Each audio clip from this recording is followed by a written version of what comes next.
সংসারের হাজার হাজার টাকা বাঁচিয়ে নিলাম এই রেসিপিটা তৈরি করে।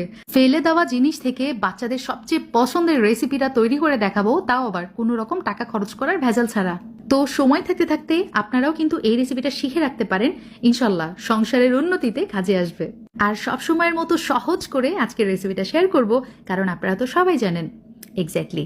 আর বলছি না, চলুন ঝটপট রেসিপিটা স্টার্ট করছি। তো সেই দিন যেটা হয়েছে, বাজার থেকে আমরা নিয়ে আসছি, আমরা আচার করব বলে। তো আমড়াগুলো ছিলে নেওয়ার পর খোসাটা ফেলেই দিচ্ছিলাম। তো তখন আমার মনে হলো যে কেননা খোসা দিয়ে কোনো রেসিপি তৈরি করা যাক। আমড়ার মতো আমড়ার খোসাতেও কিন্তু রয়েছে প্রচুর পরিমাণে ভাইটামিন সি, যেটা কিনা আমাদের শরীরের জন্য অনেক বেশি উপকারী।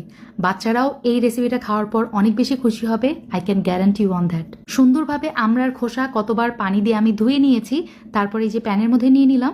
আর এখানে আমি ব্যবহার করেছি 2.5 কাপ পানি। ঠিক আছে, চুলার জালটা অন করে দিব, আর ঢাকা দিয়ে এটা জাল করার দরকার নেই। ঢাকনা ছাড়াই আমি এটা 15 মিনিট জাল করে নিয়েছি। 15 মিনিট পর চুলাটা বন্ধ করে দিব। আর এই যে পানি থেকে আমড়ার খোসাটা উঠিয়ে ফেলছি। আজকের রেসিপির জন্য শুধুমাত্র এই সিদ্ধ পানিটা আমি ব্যবহার করব, তবে আমড়ার এই যে সিদ্ধ খোসাগুলো কিন্তু ফেলে দিবেন না। এটা দিয়ে আমার ইউটিউব চ্যানেল এবং ফেসবুক পেজে আমি একটা মজার আমড়ার খোসার আচার রেসিপি শেয়ার করেছি, আপনার চাইলে দেখে নিতে পারেন। এখন দেখতে পাচ্ছেন এই যে যেই পানিটা রয়ে গেছে সেটা আমি একটা স্ট্রেনারের সাহায্যে ছেঁকে নিচ্ছি। এখানে 1 কাপ পরিমাণ পানি হয়েছে। তো পারফেক্ট, এটাই আমি চাচ্ছিলাম, এই পানিটাই আমার কাজে লাগবে। আর এই পানির মধ্যে সমস্ত আমড়ার ফ্লেভার কিন্তু চলে গেছে। ছেঁকে নেওয়ার পর এই পানিটা সরাসরি আমি একটা প্যানের মধ্যে দিয়ে দিব। আর তার সাথে ব্যবহার করেছি 1 কাপ পরিমাণ চিনি।